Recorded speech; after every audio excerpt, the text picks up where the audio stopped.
Okay, great. I think that collard greens are a thing that most of us melanated folks here in the United States are familiar with, have a history with, have a relationship with already. Um, if not because they were in our households, because we just heard a story about them being in our households. I think that collard greens can be a bit controversial depending on where you stand. I think that because this is a KGB community, we probably already have some pretty healthy relationships and understandings about this plant and what it can do for us. But I do know that there are some people who reject our cultural foods just with a blanket statement of that's not healthy for us. That's why we got high blood pressure, diabetes, and all of our problems stem from our cultural foods. But I do not believe, I cannot be convinced that that is the case. And collard greens are one of those cultural foods that sit high on the list for me. Last year, I was working with a company who had hired some people to do some writing about like holiday season foods. And they had me edit some of the things that they were writing. And one of the things that stood out for me was just one sentence. And the sentence was describing, this ability of these Africans to be able to make something great out of something very like lowly.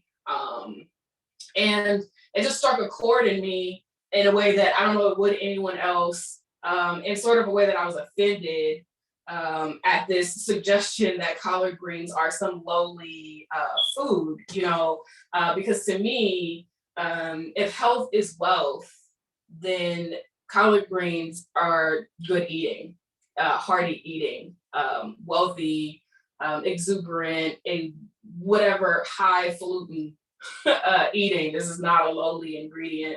I am not a nutritionist or a dietitian, cannot sit here and list for you all of the minerals, but trust that this, if you want to do that, there's this thing called Google. But these things are really good for you, good for your digestion, good for your skin, iron content. Again, not a dietitian, but these things are really good for you. Collard greens did not necessarily arrive in the United States with enslaved Africans, even though this is a large part of our diets. And it was the cooks, the hands of those Africans that prepared these meals that made this the iconic Southern, iconic American dish that it is. The fact that you can go into a grocery store and buy collard greens readily is because of the hands of the Africans who prepared those dishes during that stage of colonialism.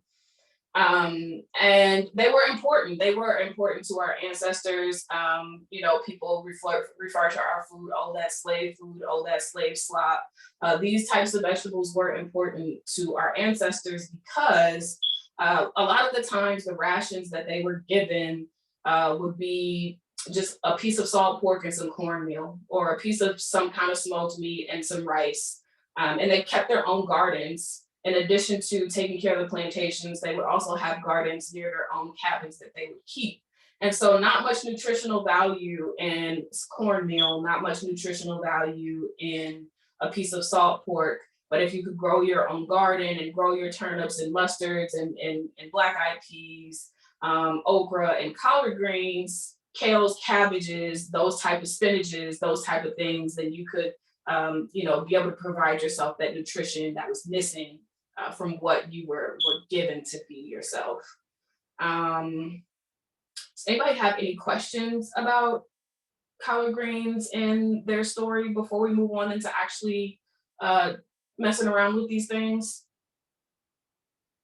Any questions about any of the information that I just gave you?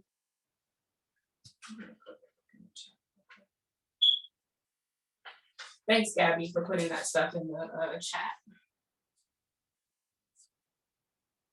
Oh, also, I was going to say that the practice of eating leafy greens in a stewed manner, like in a braised broth, is, even though these greens may have not come to this continent with those enslaved Africans, the practice of eating leafy greens regularly in meals is something that our ancestors were doing before they got here. So again, when people talk about, our traditional food ways being the thing that's our problem for our health. This is something that was sustaining us and keeping us alive long before collards became the new kale. We were growing these and eating these leafy greens in our diets. So I have these greens next to me, courtesy of KGB, straight from their farms. Thank you. And I haven't done anything to them. This is just how they arrived to me. Now, if my grandmother were to harvest these things from her backyard, she would take a leaf like this and be so careful as to pinch around each of these little bug holes that are in here where the bugs got themselves a snack, courtesy of KGB. She would be so careful as to pinch around all those things. Unless I'm being incredibly nostalgic and just really trying to channel some of grandma's energy into the kitchen, I do not do that. Another thing she would do is to put these in a sink with salt water and let them sit. That does two things. One, if there's any smells or bugs that are left on your greens, the salt will take care of them for you. These greens don't have that issue, not particularly concerned about that. Oh, and also giving them some time to soak in cold water with the salt, kind of, the leaf will absorb some of that water and plump itself back up. So if you have like a wilty kind of green, and this is for any types of lettuce, arugula, kale, whatever type of leafy greens you have, if they've wilted a little bit, if you give them a bath in some cold water for a while, they'll plump themselves back up. So if you have something in the fridge that's looking a little sleepy, you don't necessarily have to compost that or throw that out. If you put it in some cold water for 20 minutes, 10, 20 minutes, they will wake back up. So what I do is I just go ahead and pinch them first to get this stem out of here. I just pinch at the top where it's thin and breaks easy, and I just pull that stem all the way out. And I think that that is a practice that most people are familiar with in terms of getting this stem out.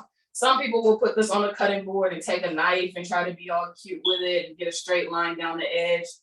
When you're picking a mess of greens, ain't nobody got time for that.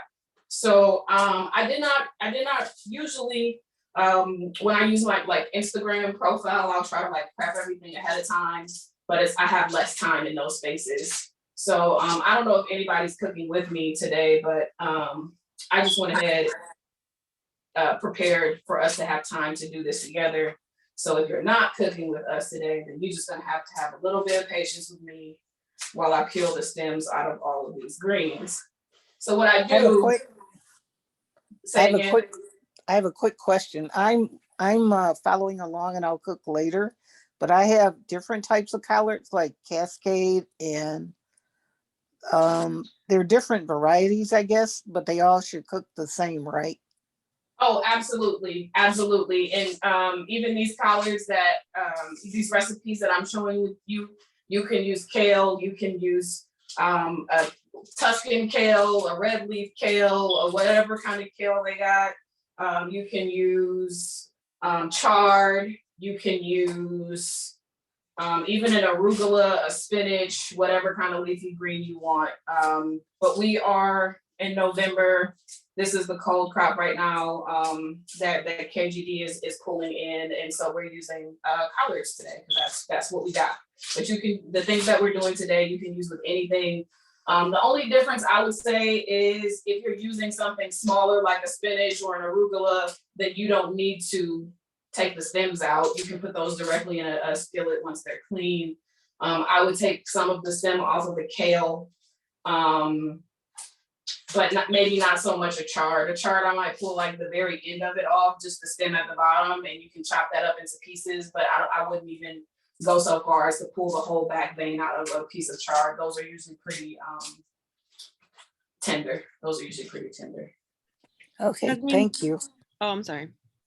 Do you ever cook with the stems?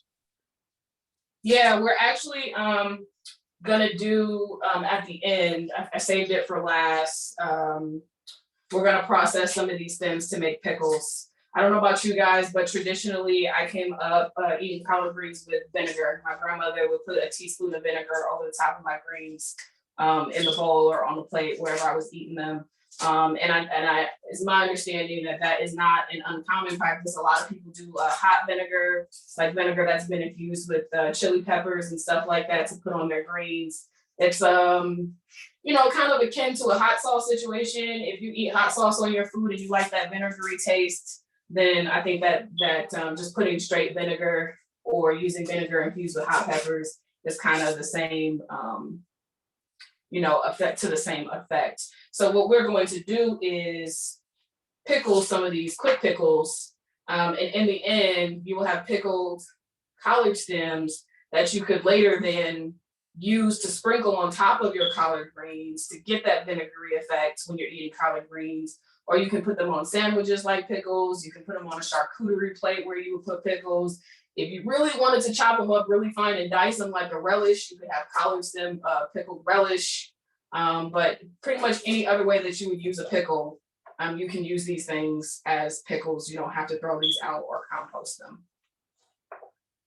Okay, I'm gonna give these a quick rinse.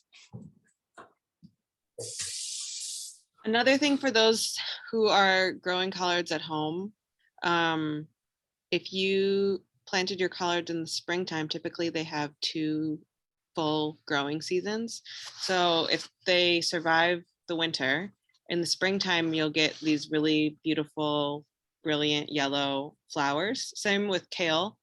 And those flowers are edible and delicious. If you pick them before they have sprouted, before they are showing their yellow, you can cook them kind of like broccoli rabe. You can roast them or saute them, but even if they have bloomed and they're the full brilliant yellow color, you can use them for like a garnish and they're a little bit sweet. So I'm not gonna go through these again like my grandmother would and pick every little hole where the bugs have bitten pieces. But if there's something like this yellowing on the end, I will take that off. So as I just rinse these, I'm gonna go ahead and take those things off. I'm piling them up on my cutting board, just laying them flat on top of each other, which is a technique that most of us might be familiar with, and preparing to cut them up. The recipe that we're gonna do first with this coconut milk, neither one of these recipes are meant to be braised for any extended period of time, which makes them good, especially with these winter collards, because after they're able to get some cold and frost on them, they're a lot more tender than they are than if you were eating like say a summer collard. So since these are more tender, they're good for use in these recipes since we're not going to be cooking them for an extended period of time. Hey, Gabby, can you give me the can opener out of the pantry? Sorry, y'all, not prepared. But I'm just gonna take these here, just lay on top of each other. Some people will be so neat as to like open them directly, sit on top of each other. I don't find that particularly necessary all the time. But I've just got them all laying in the same direction. I'm gonna roll them up into a cylinder. And I just like the mouthfeel. The size that you cut this is gonna determine the mouthfeel that you get or what it's going to be like to eat these things. And so a larger chop is gonna give you larger pieces.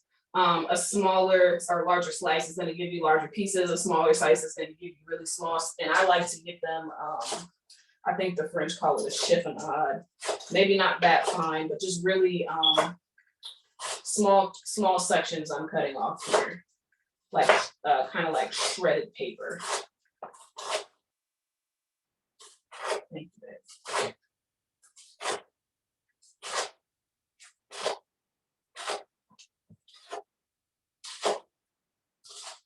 If I'm cooking a lot of these things, this portion that I'm cooking, I'm not really measuring anything, but maybe like 1 to 2 people to be eating this, cooking a lot of these things. Sometimes I will actually cut greens up before I put them in a sink full of water to clean them. I will cut them without cleaning them and then put them in the water and move them around. And then if need be, use a salad spinner to try to get some of the water out if I need to. It just all really depends on what I'm doing and why. Lots of different techniques what they say is 100 ways to skin a cat. I can't explain to you any specific reason why I'm using 3 different onions, just because I am. I like to use red onion, yellow or white onion, and a green onion for this recipe. I like the color of the red onion. Oh, maybe I do have reasons. I like the color of the red onion in the final thing. I like the strength of the white onion, with the yellow onion being, the red onion is a little more sweet, but I like the strength and the flavor of a yellow onion. And that was maybe about a quarter that I just chopped off of that whole onion. So either a really small onion will work, or I just cut off not even half of that onion. And I'll do the same here. How I cut onions depends on how I feel, depends on what I'm cooking, but I just slice the piece off, not including the root. And then it makes it easy for me to just stick my fingernail under here and peel that top layer off.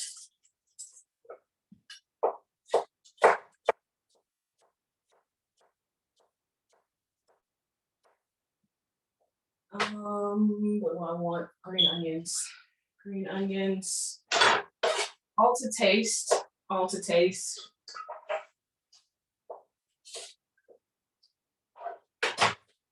When I cut green onions, if I'm not trying to get like a super fine, pretty presentation, I will just cut that whole thing in half and then put them right next to each other.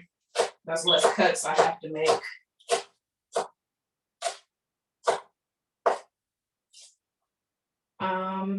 I don't know if anybody here is vegetarian or vegan. I was asked to keep these all vegetable based. So I did that, but this fat that I'm going to use is duck fat. You can use whatever kind of fat that you want. Coconut oil, peanut oil, corn oil, grapeseed oil, maybe not avocado oil.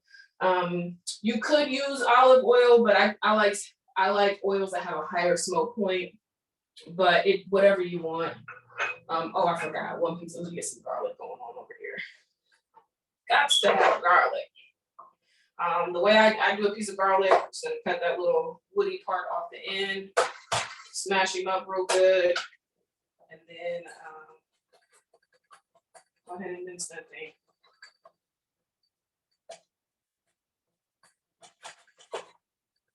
All right, I'm gonna go behind me. You guys, you can see the stove top. You can see this area over here. Yes, I'll highlight it. All right, I've got some duck fat here is what I'm using, just because it's what I have next to the stove, no particular reason.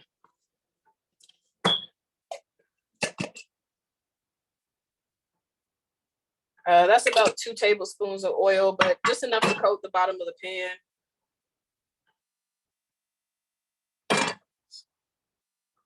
And so this is gonna be real quick and real easy. As soon as I get this can opener going for this coconut milk, I'm gonna saute these onions to get them soft. I'm going to then throw in the garlic with those onions. I'm going to then put in the collard greens, some seasoning. And once the collard greens start to wilt a little bit, I may add some water if I feel like my pan is getting a little dry. But I'm more so pan frying these things than I am braising them in a liquid. And when I feel like they're almost done, that's when I will throw the coconut milk in there. I like to see some of the white color of the coconut milk when I'm eating it. If you put the coconut in early, like you would, like say you make your broth for your greens and then you put your greens in there, if you put the coconut in early, it starts to take on the color of those greens and it's not so pronounced. It doesn't necessarily degrade the quality of the thing or the flavor of the thing. I just like to see the white color. And since coconut milk is not a thing that needs to be cooked for any particular length of time for it to be edible, I just wait until the greens are almost done and then add the coconut milk in. Any questions thus far? Did I do anything that seemed really weird to you?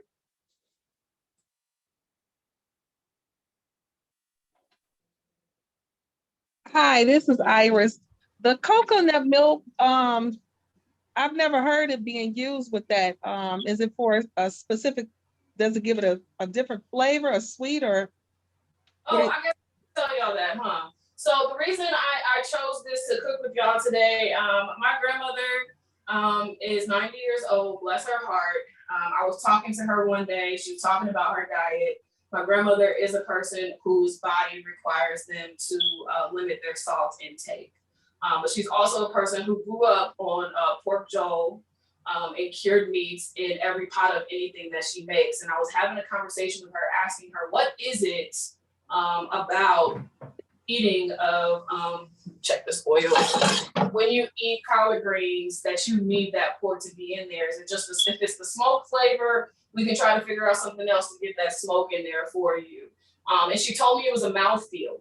She said it was the feeling in her mouth of that fat coming off the pork, and when it was in her mouth and she's chewing it, she wanted that that oily texture to be over her greens. And so I was trying to think of something that could have some mouthfeel for her and something that would give her more texture when she's eating it. And all I could think of was like coconut milk being a fatty kind of substance that has some viscosity to it that wouldn't just be, you know, greens being boiled in water. And that's what I thought. My grandmother does not like coconut milk in her greens. If you were wondering, and it didn't necessarily do it for her. It's not salted pork, to be honest, but that's where I started putting coconut milk in greens. And I also went through a phase where I was just putting coconut milk in everything, just because I really liked it and I wanted to see how it works in certain spaces. So yeah, that's how I started that. But no, yes, you will have some coconut flavor when you're eating these. So this is not going to give you a replacement if you are looking for like a healthy alternative to salt pork. This is not going to give you that feel. This is a thing that you might want to try for yourself and just decide that you like it because you just like it as a thing, not because you're trying to replace something else in your life. And I think that it just, I think it gives it a more like brighter, fresher experience when you're eating this, as opposed to like a deep, savory, you know, stewed all day, really good, deep, thick broth. This has more of takes advantage of more of the fresher side of these greens. Did that answer your question? Yes, it did. Thank you. Mm-hmm. Now this is where I admit that I don't cook much, but the duck fat, I'm pseudo-vegetarian, but somebody said in the chat that the duck fat is delicious. Where would you get that from? Well, you know, not to get on a soapbox over here, but I do feel a way about grocery stores carrying these things now. You can find, I think I might even got this in a Kroger. You can find them in any grocery stores now. Wherever they have the cooking oils, they will have now duck fat and beef tallow. And why I say a soapbox is because for a while, the USDA and the people who tell us what we are and aren't supposed to eat were telling us fats were not good for us. That's what was clogging our arteries and giving everybody heart disease and high cholesterol or what have you. And then they transitioned us into this life where we were like, oh, now we need canola oil and what is the name of that other thing? Trans fats. They were cooking everything in these trans fats and canola oil, telling us it was better for us than using these lard or, you know, these animal fats that were so bad for us. You're supposed to eat lean chicken breast, don't eat fatty animal meats, pork, the other white meat, you know, eating the pieces that don't have as much fat in them. Now they say you lean ground beef because you don't want the fat in it, and those things being bad for us. So to see this turnaround now where trans fats are bad, synthetic oils are bad for you, come back to a natural oil, and now you can buy this jar of duck fat or beef tallow in every grocery aisle, and they're selling it to you. It's not cheap. I won't tell you that. It's not cheap. This might be a $10 to $15 jar, and they're selling it to you, you know, as this premium product now. Whereas when I was in I would say in 1993, 94, they were telling us that these things were bad for us. Now it's a premium product. And this is just a medium heat. I want to soften these onions. I'm just trying to sweat them out a little bit. I'm not trying to crisp them up or anything like that. So it's not on a super high heat. Just a medium heat till they get soft. I don't know how to tell you a time for that. You kind of just look at them and decide, okay, now's the time to put the greens in.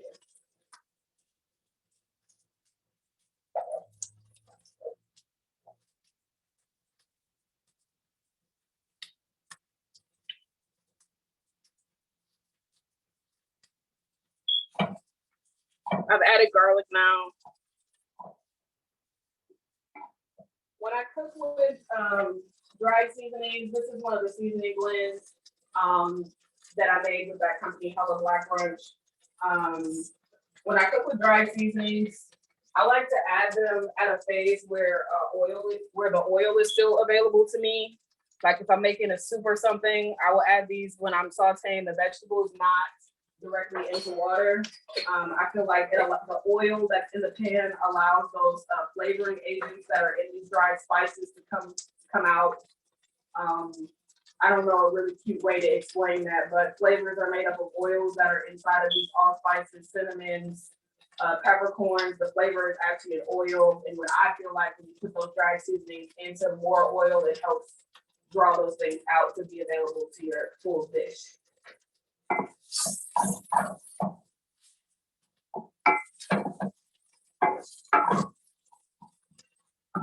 Here's the part where I get a little bit of water to keep on my stove.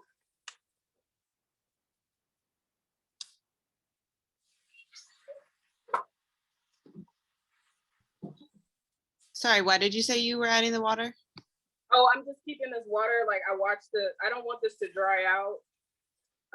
But I also am not trying to make a soup. So I just put just enough water to keep these things moist so they don't like start burning.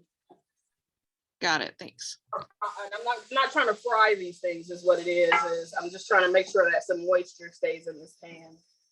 I'm ready to add my greens now.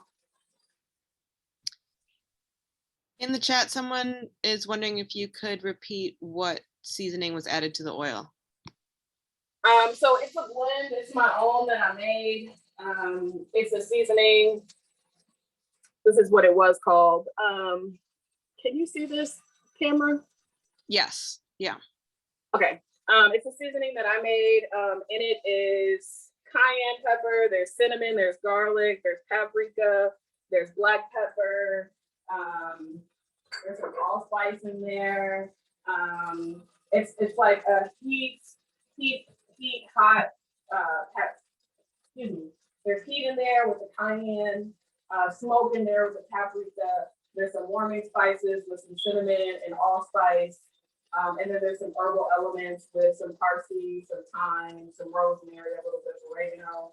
So it's kind of an allspice in a way, a seasonal in a way, but you can use whatever you want. That's the thing I like about this too. If you want a curry situation, you can put curry seasoning in here.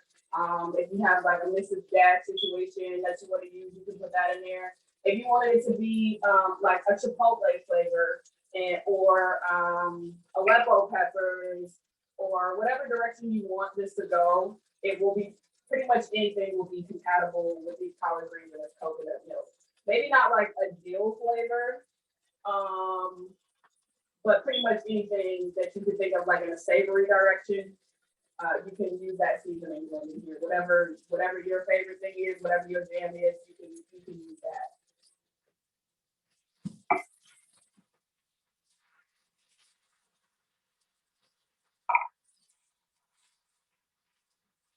Also, adding water to this pan when it's really hot. You can see it over on the camera. There's steam that starts to come up from the bottom of the pan. And that steam is also helping to cook and wilt those greens, in addition to like the oil and the heat that's at the bottom of the pan.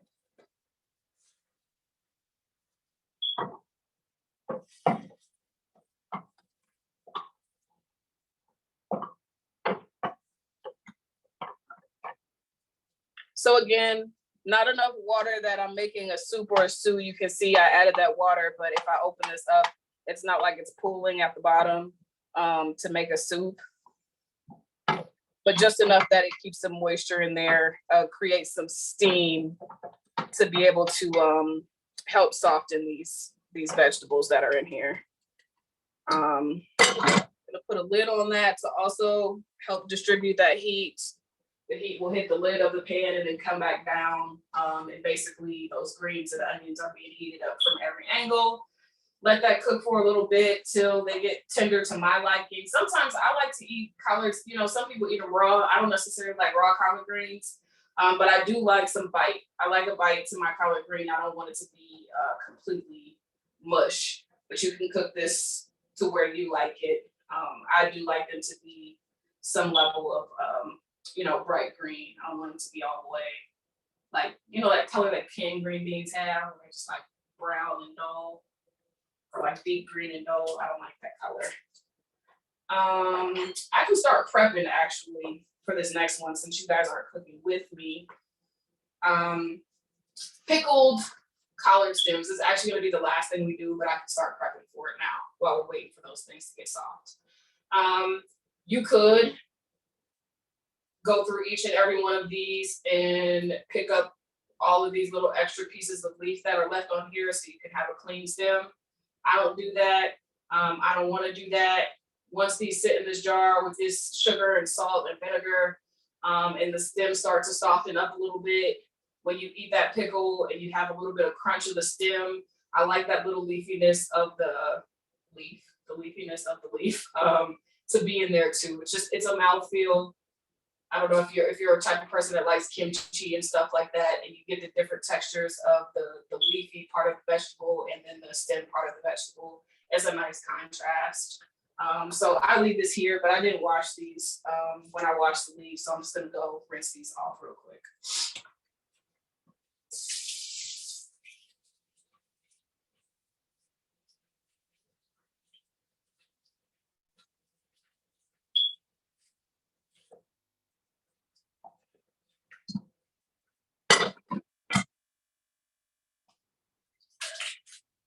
Just breaking these in half.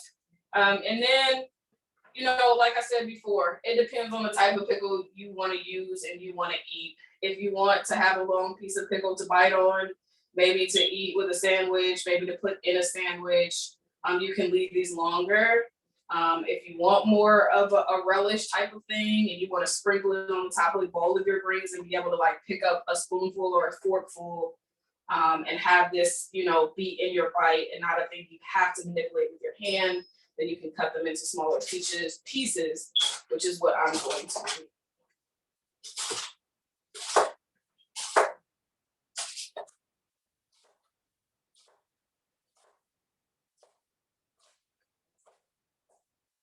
But that's all up to you. If you wanted little stringy pieces and you wanted to cut these down the middle, you could do that. I wouldn't make those things too small though, because once they get soft, you know, they'll just be kind of mushy.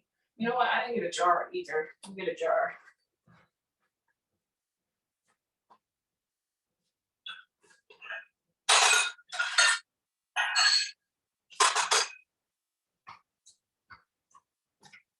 So these are quick pickles. They are not like when you're actually pickling a thing to jar it and put it in a pantry on a shelf and have it be able to stay without going rancid or getting bad. You know, you have to care about the science a little more than I'm caring about the science today. You want to make sure you're getting your salt and vinegar ratios appropriate to be able to prevent the growth of bacteria. You want to submerge them under hot water and boil them to make sure you get a good seal on there. These are just quick pickles that you're going to be able to make pour the vinegar solution over the top and then keep in your refrigerator. Make sure you keep them in your refrigerator. Once you finish doing this, do not put it on the shelf and leave it there. It will go bad because they are not properly sanitized, sealed, and cured and all that type of stuff. These are refrigerator pickles for you to be able to just have something quickly. But when you do that, you don't get the good shelf life. I guess we're doing this. Let's do this. You know what? Let me check the skillet first.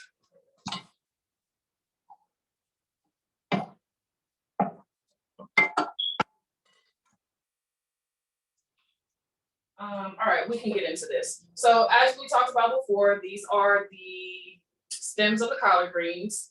that we just prepped. So even if you are doing a more traditional collard green, where you're doing the mess of greens, you got your ham hocks and all of that type of stuff, holiday season is coming. When you pull your stems out, again, you don't have to throw these straight in the compost. Keep them, chop them up, put them in a container. You can make some pickles. And I don't know if has anybody here ever had pickled collard stems?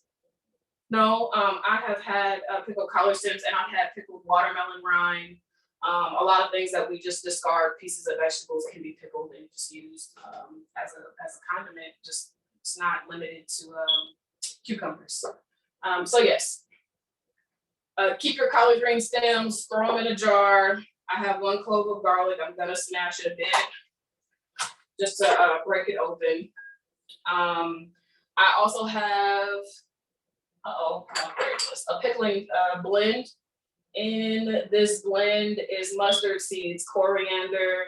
There is allspice in here, some broken up bay leaves, mustard seeds, and I think even a little bit of ginger and some dill. So this is just multi-purpose pickling spice. But if you want it to be, and I'm putting maybe about a teaspoon in here. Again, I'm not really cooking with measurements, just kind of seeing what feels good, but I'll show you here that much seasoning for that much collard green stems. That pot looks like it wants some attention.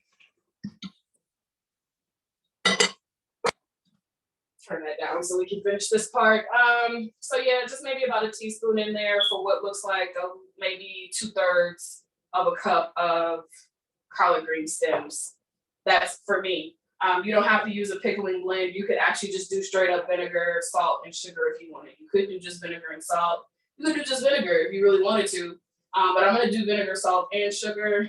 You could pick just peppercorns, bay leaves, mustard seeds, cloves. You could throw a star anise in there, just really whatever direction you want to take it. If you're the type of person that loves a hot sauce and you like heat, throw some red chili flakes in there, throw some jalapeno slices in there.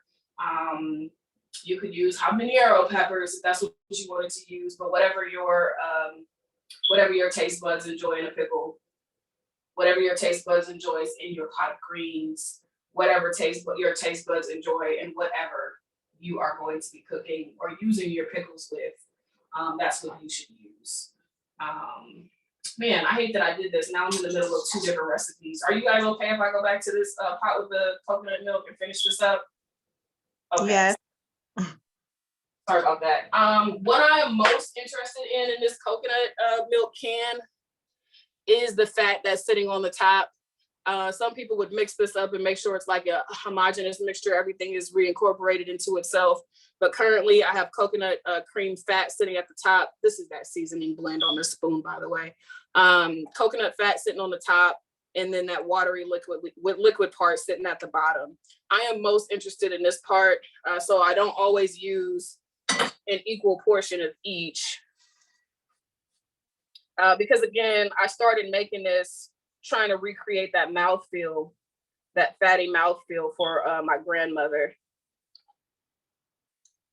So I'm just gonna scoop this fat out of the top. I'm gonna see what that consistency looks like. And if I want more liquid, I will use it. But if not, I'm just using this fat off the top.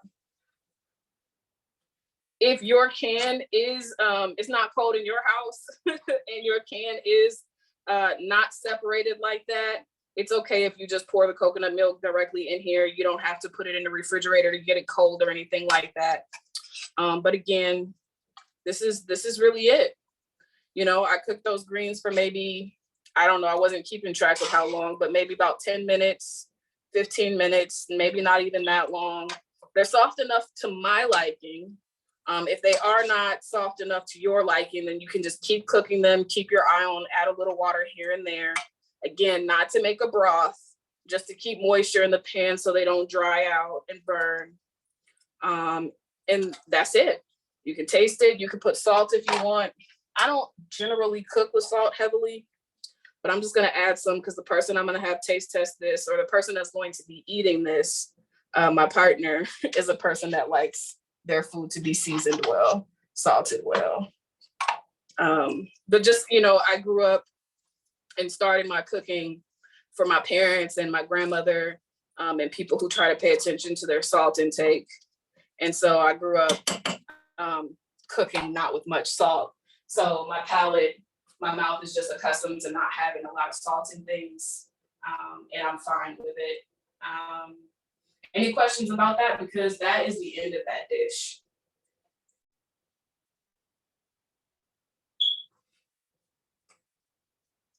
Anything in the chat that I missed? What seasoning was added to the oil? Yum, thank you. Appreciate the tips on the seasoning. Recording on the YouTube channel. It is an incredible idea to make refrigerator pickles from collard stems. I think so too.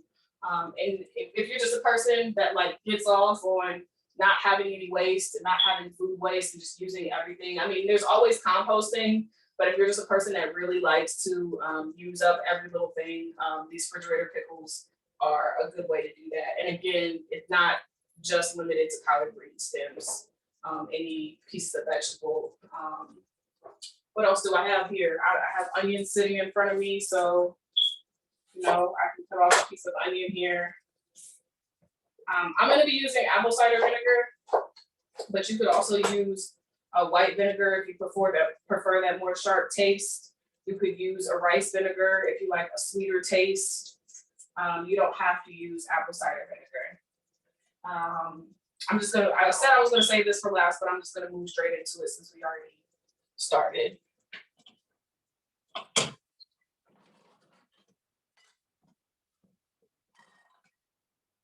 All right, what I'm gonna be using apple cider vinegar. My salt is over by the stove. I've got some sugar. You could use whatever sugar you have. This is just that pretend better sugar where it's just like, it's not brown sugar, but it's that like raw cane sugar that's not super white, but it really is all just sugar anyway. But this is what that is. This is that cane sugar. What else am I using? I'm gonna put just a little bit of water in the pot with it. I found some ratios that are suggested online, and those were 1 part sugar, 1 part water to 3 parts vinegar. So that would be like essentially if you're using 1 teaspoon of salt, 1 teaspoon of sugar, 1 teaspoon of water to 3 teaspoons of vinegar. And then you could take that and multiply it to however much you need. You can find those things on the internet. I'm gonna look at this and kind of wing it. Again, these are refrigerator pickles based on your personal taste. If you were doing an actual pickling where you were trying to put something on the shelf, you should definitely pay more attention to your math because it's the chemical mathematics is what's going to keep you safe. But in this case, we're keeping these in a refrigerator, and the refrigeration is what's going to keep us safe. So I'm going to pour about, because this is what I have here. I'm going to pour about 1/2 cup of vinegar. I'm going to pour about 3 tablespoons of sugar, 3 tablespoons of sugar, 3 tablespoons of water, and then I'm just gonna look at it and decide how much salt it looks like it wants.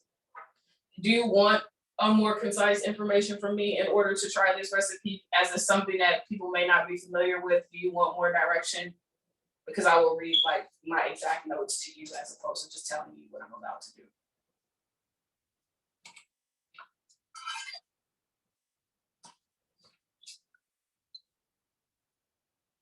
I'll just follow my notes. All right, we got 1/2 cup of vinegar going in there.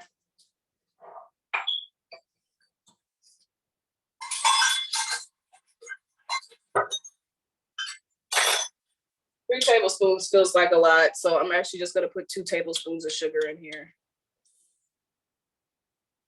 These don't need to be sweet pickles per se. You could omit sugar if you did not want a sweet pickle at all. You get a little bit of water.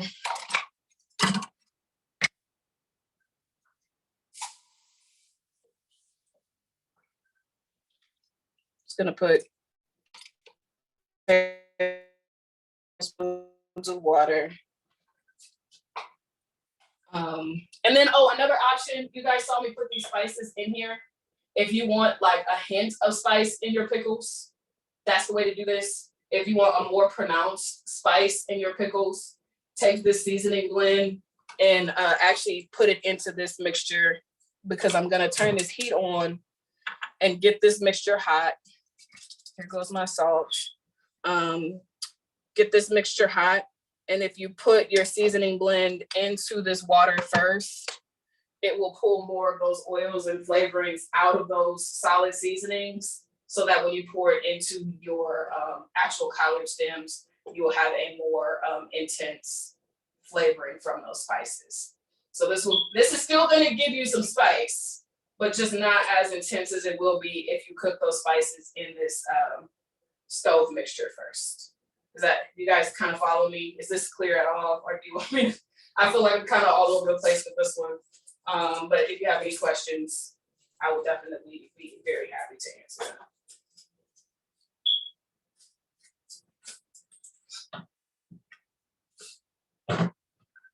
No questions.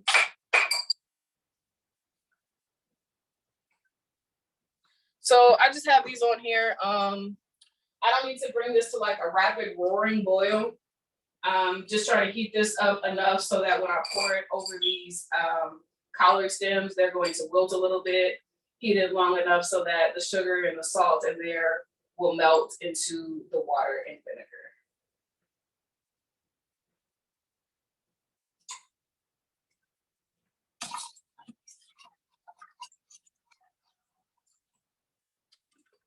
So you can see, I don't know, is that making it too smoky or too much steam? No, that's good. Okay. So there's just a little couple granules more in there. I'm just gonna stir this. Again, not bringing it to a full boil. Just trying to get it hot.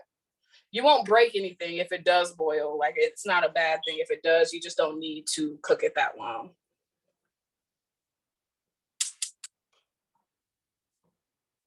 Hopefully this is enough liquid. I'm just gonna pour this. Uh-oh, you can't see, sorry. Just pouring this directly over these pickles. Ideally, you want your pickling liquid to come over the top of whatever you're pickling. You don't want to leave any of the veg exposed. Ideally, you want to use a container that fits just the amount that you're using, especially if you're pickling for storage. But again, these are refrigerator pickles. I'm mixing this up kind of to make sure that the seasoning gets down there into the pickling liquid, since I did not cook it on the stove. And then you can just put a lid on that, let it come to room temperature, and then set it in the refrigerator. 2 days is probably best before you use these things, but definitely you can start eating them the very next day. Any concerns about the temperature of the glass before you pour the hot liquid into it? I don't have any concerns, just because I'm accustomed to using this jar. This is a wet jar. If you use a wet jar or a ball jar, they are made to take heat. Just don't have it, like, if you have your piece of glass sitting inside of maybe a bowl of ice water and you pour hot water in it, you're gonna have a problem. But if you have it sitting on, a wooden countertop, this is on my plastic cutting board. And again, that liquid was not at a roaring boil when I poured it over. So at this container that I'm comfortable using and have used with hot liquids before, the fact that I'm not using a roaring boiling temperature liquid, and I have it sitting on top of this plastic cutting board, not in a bowl of ice or something where it's like really cold on the bottom, I'm not particularly concerned about that. All right, I'm gonna get these coconut milk collards out of this pan, and then we can move on to the next thing. And I've showed people how to cook this before, and this is where I get the dog with the dogs when they're confused, they turn their head to the side. You're like, you doing what with some collard greens? But I really like it.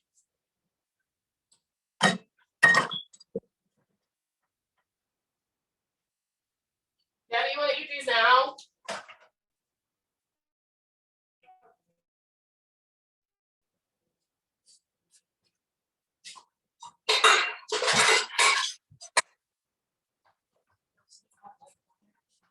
Say again? Dirty up all the dishes. Oh. So see how quickly the color of that coconut milk changes?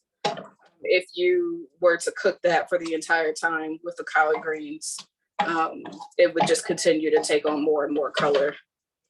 Because I like to see some of the brightness contrast with those greens. That's why I wait to the end. And that's it. Looks delicious.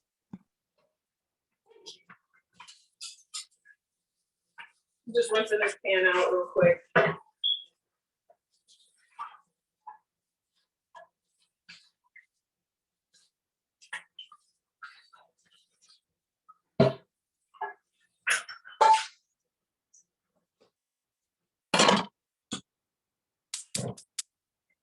Okay, so with that dish, I cut those greens up pretty thin. You don't have to do that. If you prefer a larger piece to eat, just know that that will take a little bit longer to cook. But that's fine if you do that. With this next one, I highly suggest staying with the very thin cuts on the leaves. What we're gonna be doing is essentially the same process. I'm gonna put some oil in a pan. I'm putting way more garlic in this one, no onion.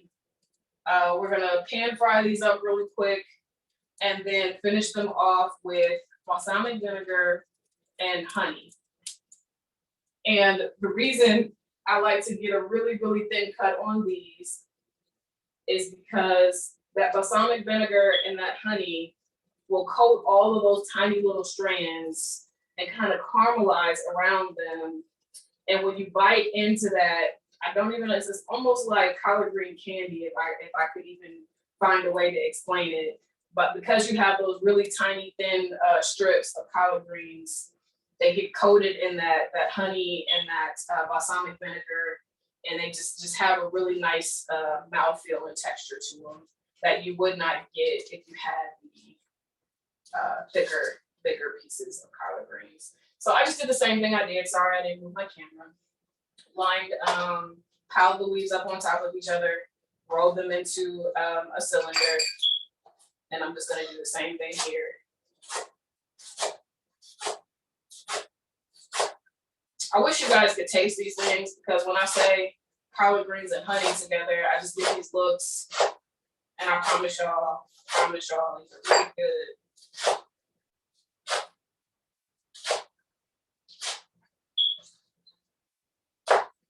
Lola brought me 3 pounds of collard greens. And I used about a third of them that first time, use another third of them here, and then I've got about another third left. So maybe about a pound of collard greens per recipe is what I'm using. If you're trying to eyeball and figure these things out, because I'm not giving you tablespoons and teaspoons and cups and such in terms of how to complete these recipes.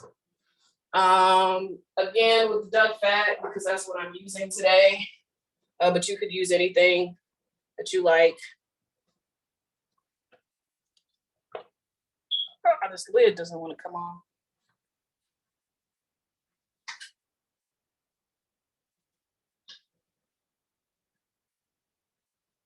Why have thou forsaken me?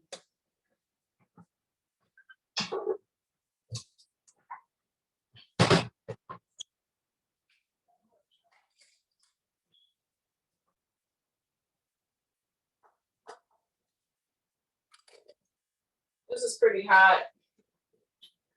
Turn the heat down some. Also for this one, I'm using 3 really large cloves of garlic. You want 2 to 3 tablespoons of minced garlic for this one. I like to put a lot of garlic in here. Again, I'm just gonna take this little woody part off the end.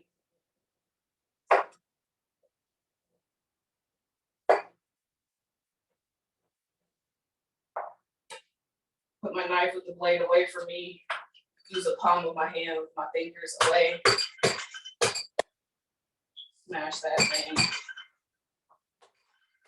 That thing. And I find for me, this just makes it really easier to mince up, as opposed to sitting here trying to like make individual slices, and then chop those things up. It's already, see, by smashing it, like half the work of chopping it up is already started. So I just have to finish this up. Any questions?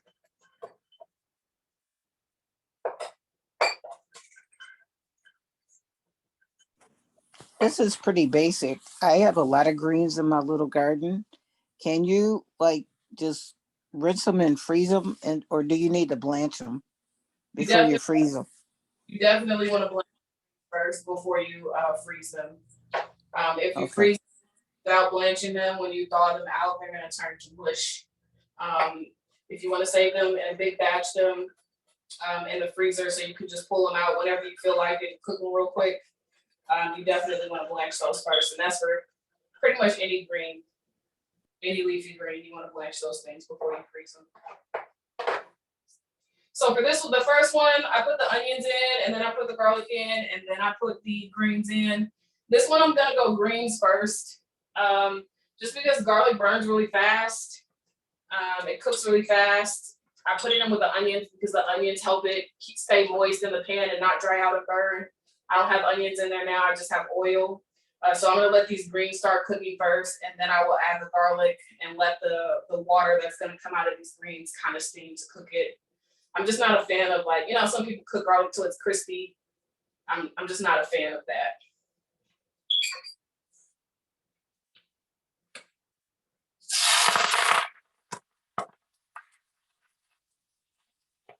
So these greens, at this point, are actually not being especially steamed. This is more of a pan fry. I do want to cook these things in oil, at least initially. Sorry, we missed the first part of what you were saying. The frying was drowning out your voice. I was saying that these, I do want to fry a bit. Before I was telling you that I wanted to keep some moisture in there, that I wasn't trying to fry those greens. These, I'm trying to get a little bit of not really a crisp, but when you put these in the hot oil as opposed to something that's like has water moisture, and you pan fry them, kind of saute them instead of steaming them, it gives you a little bit of a nutty flavor. You know, like if you eat something out of a wok that's cooked in a wok, how you get that like nutty, smoky flavor on that thing, as opposed to when you cook something in a liquid. You kind of see there on the back of that where it's fried up in that oil a bit. Can you see that? So you want some. I'm trying to hesitate from calling it burn, but you want some browning on these, a little bit of crisp. When I bite into it, I can tell that there's this not char, but you know, some browning on these things. I'm not trying. The other one, I was adding water to try to keep it from frying in the pan. This one, I want it to be dry in the oil so that it won't pan fry. Does that make any sense?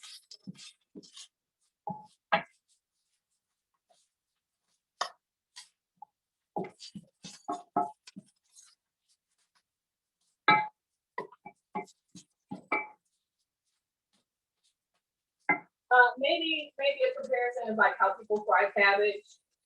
You just put it in a pan with oil. You don't add water to it. You just pan fry it in oil.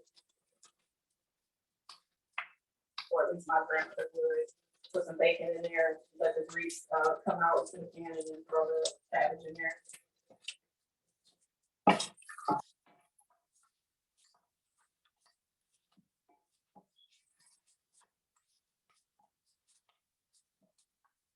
And this dish as well can be chard, can be kale, can be mustards. You know what? I'm not gonna say that with the balsamic. I haven't tried mustards with balsamic, but for the other dish, you could use a mustard or a turnip definitely. I'm gonna have to try that with the balsamic. I never have. A spinach would definitely work with this. Arugula, I know people aren't really accustomed to eating cooked arugula, but you can. It's good. It's still got that same pepperiness to it. Just don't maybe cook it down like super, super saucy like spinach, but you can definitely put some heat on arugula and eat that as a green, as a hot green dish too.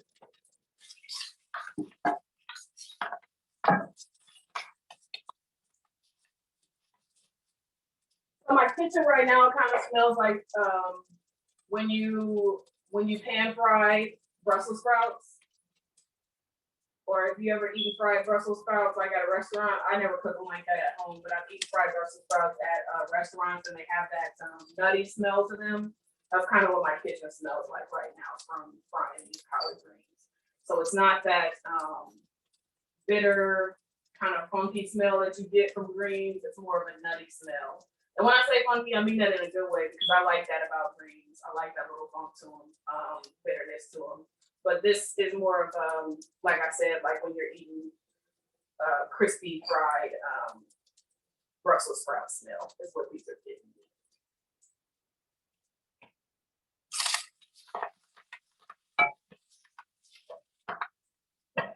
And I'll show you one more time. You can see these little brown bits in here of collard greens. Just trying to emphasize that we're not steaming these things. We're pan frying, and that it is okay, welcomed and wanted to get a little browning and crispiness going on here.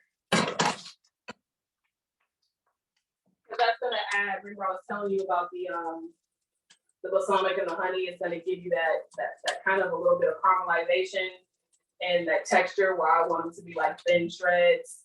So you get this it's a feeling in your mouth when you eat this thing that is, I think that most people don't think about or dream about when it comes to collard greens. I'm ready to add my garlic now. I'm gonna keep just a little bit of water by me because again, like I told y'all, I'm just not really a fan of crispy garlic. So I added the garlic here. I'm gonna add a little bit of salt here.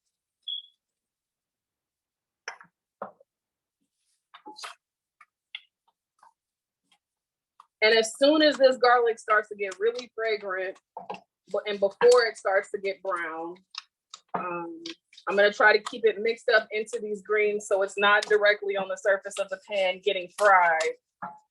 But I do want it to wilt just a little bit. That's a big piece. I should have made that a little bit smaller.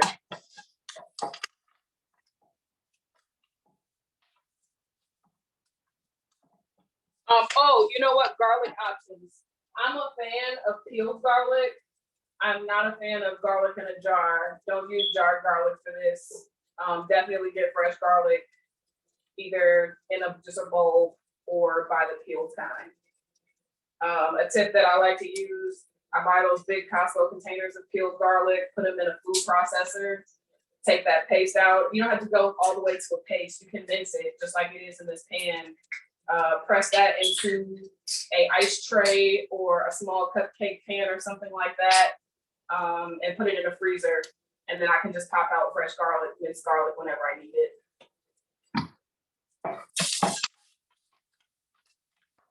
So there's not really any, like when you cook meat and little pieces get stuck in the bottom of the pan, and then when they say when you add liquid, you're deglazing it.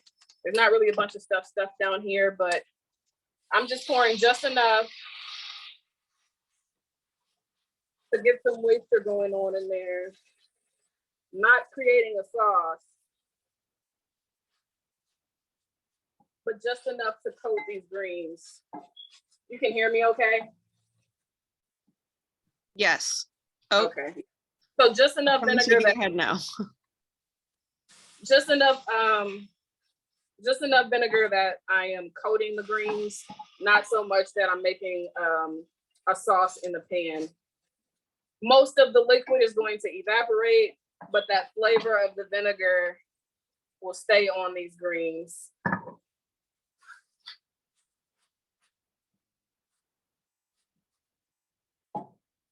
That pouring that vinegar in the pan brings the temperature down just a bit.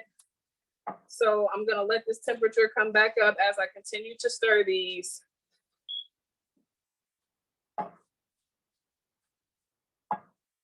And then I'm gonna go in with this honey.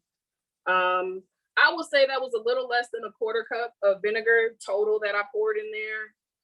I'm gonna start here with about 2 tablespoons of honey is what I'm putting in here. And then I'm gonna stir, stir, stir. This honey is gonna start to bubble up on the bottom of the pan. So I'm gonna stir, stir, stir to keep this moisture moving so nothing burns while it's sitting still. That garlic is still in here. I'm keeping cognizant of that. And as this heat does its thing with the greens that are in this pan, I'm gonna add maybe just like a teaspoon or a half a teaspoon more of honey.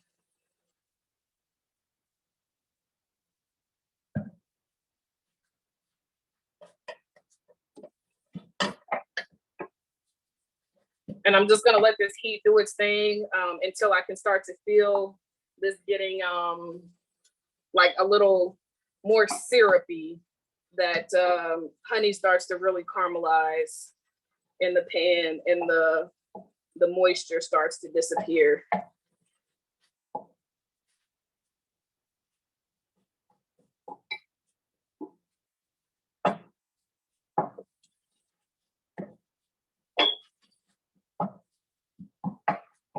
Now, I'm not a vegetarian. This is a thing I would eat with red meat. This is a thing that I would eat with something that has a strong flavor of its own, because the greens have a strong flavor. The balsamic vinegar has a strong flavor. We got plenty garlic in this pan. And this honey just takes it up to another level. So when you put this on the plate, I'm turning the heat off now. When you put this on a plate, it's gonna make a statement. So the other things that you're eating it with don't really bring a lot to the table. These are gonna overpower it. So this is good with something. This is good as a side to something that already has like a strong flavor presence. I don't know what the vegetarian equivalent of a ribeye steak is, but this is really good with ribeye. And there we go. Gabby, can you eat some of this and just be a testament? Because my own opinion is biased. Are you fine with sharing your voice with us? Yeah, I can do that. Well, I ate this thing. This is gone. You want to tell us anything about the coconut greens? What did that do for you? It was surprisingly very creamy, and it like stuck to the greens. It wasn't just like a separate sauce that was just added to the greens. It became like not necessarily a soup, but they became cohesive together. The greens were tender, but there was that little crunch there. The onions was powerful. I think they helped in the flavor profile. It wasn't too much coconut flavor, right? So whatever base, I guess, seasoning that you put in there kind of took over and made it like a savory thing. It wasn't like really sweet. Oh, I will note too that it is unsweetened coconut milk. If you were wondering about that, it's the unsweetened coconut milk. In the can, not the beverage, but the canned coconut milk, where you can get that cream off the top. Usually if you buy coconut cream in a can, I don't know that I've ever seen coconut cream where it will be just the part that sits at the top of that can that I use. I think they usually sell that as sweetened. I don't know that I've ever seen coconut cream being sold unsweetened. So it kind of seems to be a little bit wasteful to just take that fat off the top. But again, if I was cooking more greens, a bigger pot of greens, I might turn that whole thing in there. The reason I didn't use the liquid from the bottom is because exactly what Gabby was saying about that sauce clinging to the collard greens as opposed to the greens just being in a broth. I'm able to achieve that texture by just using the fat, and it sits on the collard greens kind of like a sauce would sit on a pasta. You know, it just coats the pasta as opposed to being a sauce in the bottom of the bowl like a soup. I'm able to achieve that by just using the cream off the top and not the water part.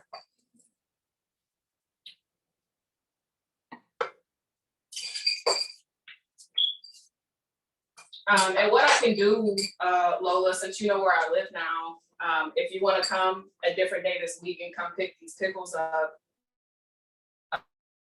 try them, and then you can report back to people after you try them. and tell them how that went, if it's a thing they should try or if it's a thing they should not try. I say try it, but just so you guys, because it's not a thing that's gonna be finished like right now, Lola can tell you how she felt about these things. I'd be thrilled. Yeah, this is really good. This is really good.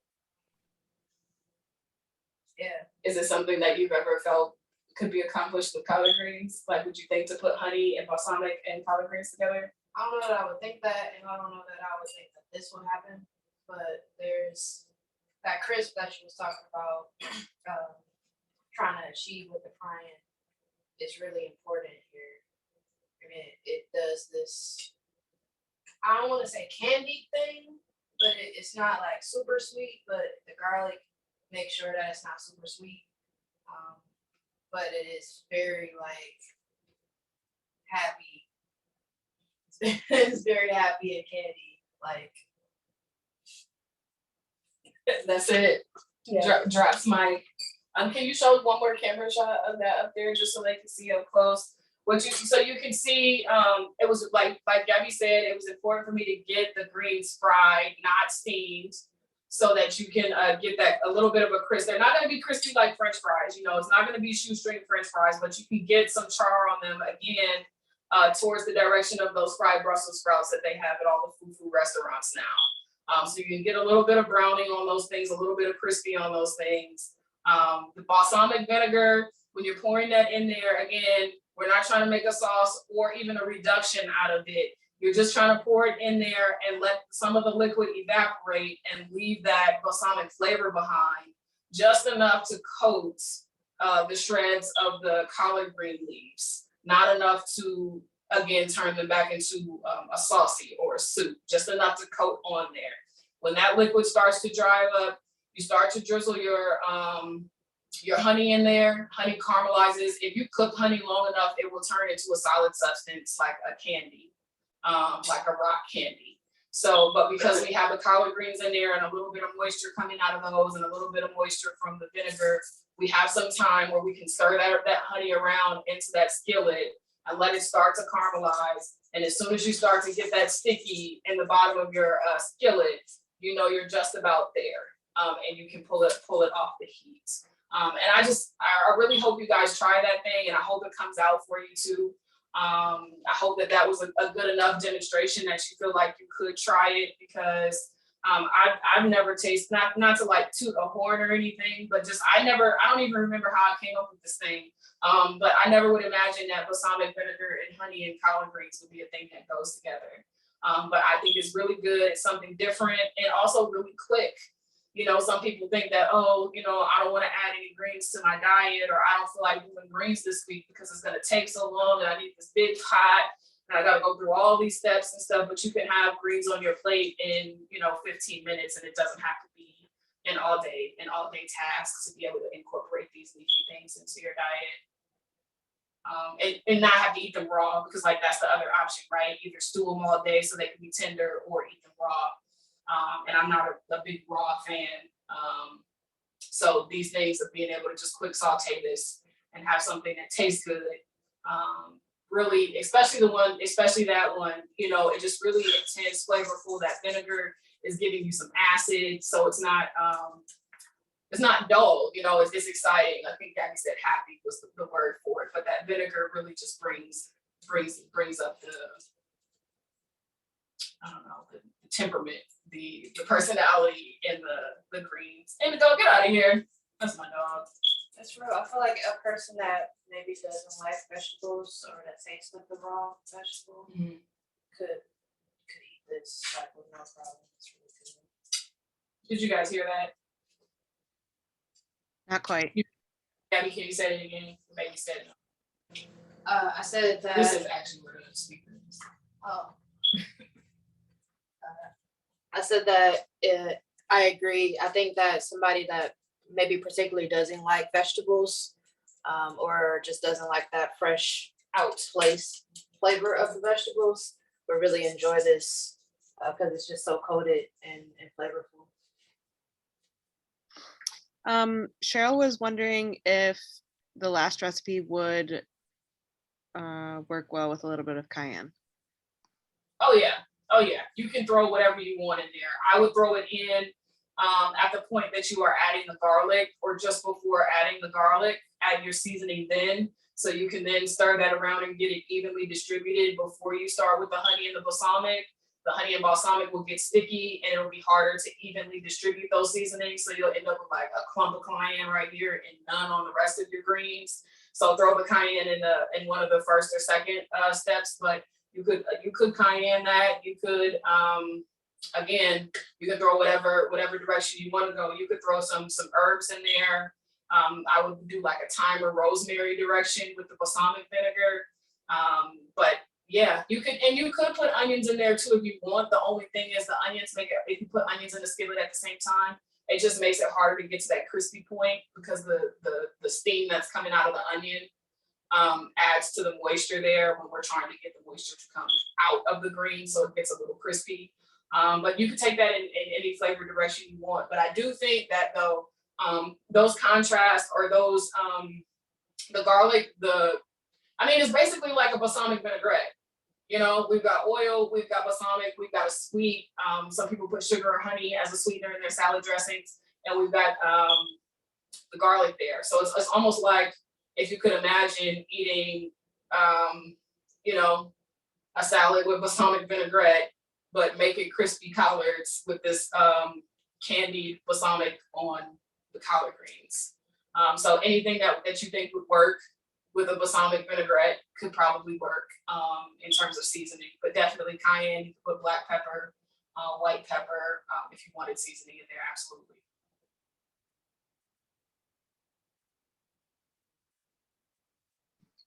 Cool. Any other questions?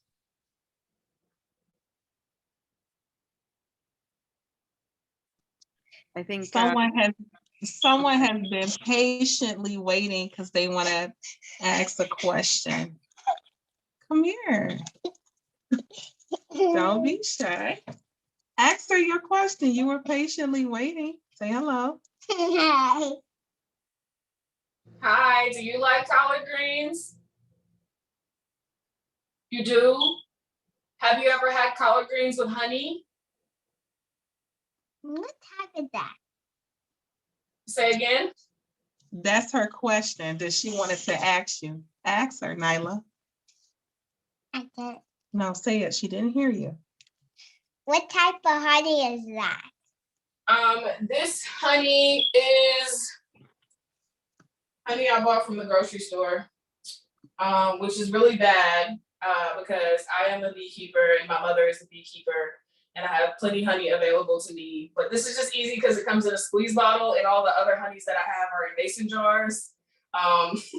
That's a bad excuse, but it is what it is. This is just grocery store honey. Nate's says it says that it's 100% pure, raw, and unfiltered honey.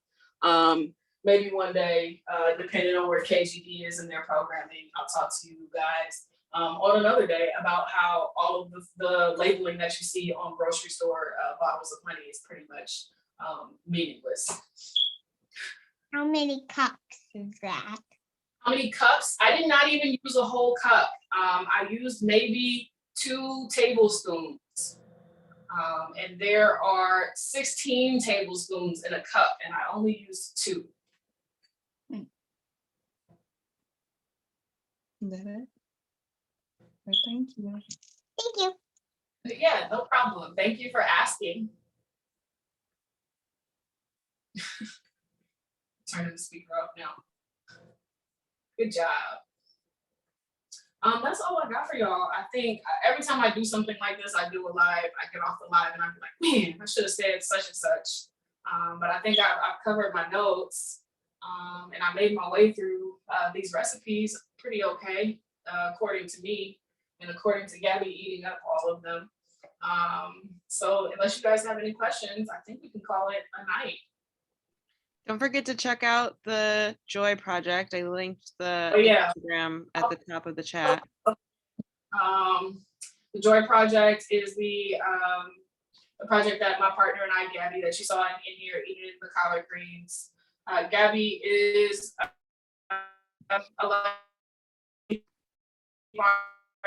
I am a cook, so a farm and cook coming together to do an agricultural project that focuses on African ancestral and diasporic agriculture and foodways here in the North End, right off King Street, actually down the street from where we live. So that link is now in the chat. And thank you guys. Thank you guys for being here and interacting with us. And thank you, KGD. Our project was selected as one of the awardees of the Detroit Black Farmer Land Fund. This is always a and KGD is one of the orchestrators of that. So thank you, KGD. Sweet, and then a recording of this class will also be on our YouTube page if you want to cook along with Josmine in the future. Cool, thanks y'all. Good night.